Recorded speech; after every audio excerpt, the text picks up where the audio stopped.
کمزور ایمان دل کی بیماری. امی نے کہا جاؤ دہی لا دو.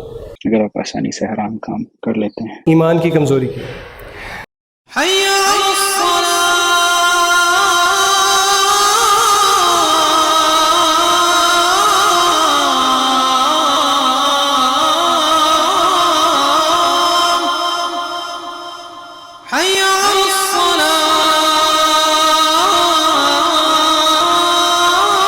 آج صبح جب فجر کا ٹائم تھا اور جب الارم بولا، اور انشاءاللہ جب آپ نے فجر کا الارم لگایا ہوا تھا اور جب الارم بولا، and I am guilty of this، واللہ I am guilty of this، کیا الارم بجتے ساتھ ہی وہ ایمانی قوت تھی آپ کے اندر کہ آپ نے رضائی کو پرے کیا اور آپ باتھ روم میں گئے اور آپ نے وضو کیا اور آپ تکبیر اولیٰ کے ساتھ جماعت میں شامل ہوئے؟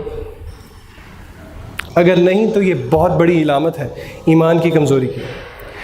وہ آخری ٹائم کب تھا جب آپ نے مصحف کھولا، قرآن مجید کھولا اور اس کی تلاوت کی، اور اس کی تلاوت کی مٹھاس ایسی تھی کہ آپ کا مصحف بند کرنے کو دل نہیں کیا؟ اگر ایسی کیفیت نہیں ہے تو جان لیجئے سخت ترین ایمان کی کمزوری کی حالت ہے.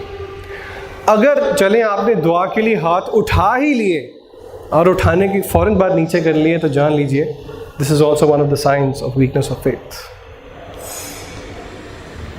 امی نے کہا جاؤ دہی لا دو. لے آؤں گا، کر لوں گا. بہت فرما بردار ہے نا ہم والدین کے، ایسے ہی ہیں. وَوَصَّيْنَا الْإِنسَانَ بِوَالِدَيْهِ إِحْسَانًا.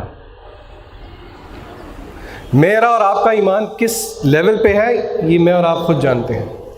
تو ایمان کی کمزوری کی وجہ سے that is the biggest cause we fall into the trap of lust.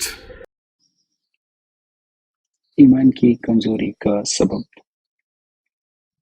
قرآن و حدیث سے غفلت، جانتے اور سمجھتے فتنہ پرور ماحول میں رہنا،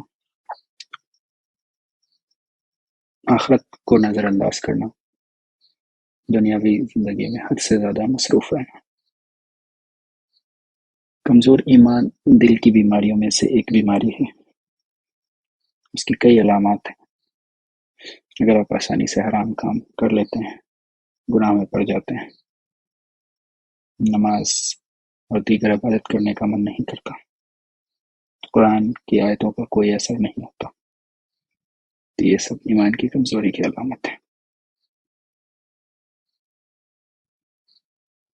جس کا ایمان کمزور ہوگا وہ اکثر اجتراب میں ہوگا، چرچراپن ہوگا، انسان کو کمزور کر دے گا.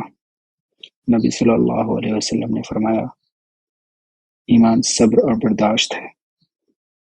جس کے دل میں شہرت کی محبت ہوگی، بنا ذمہ داری کو سمجھے قیادت کی خواہش ہوگی، جو لالچ کرے گا، بخل کرے گا، دوسروں کی ناکامیوں پر خوش ہوگا، اس کے دل میں ایمان کی فراوانی نہیں ہو سکتی.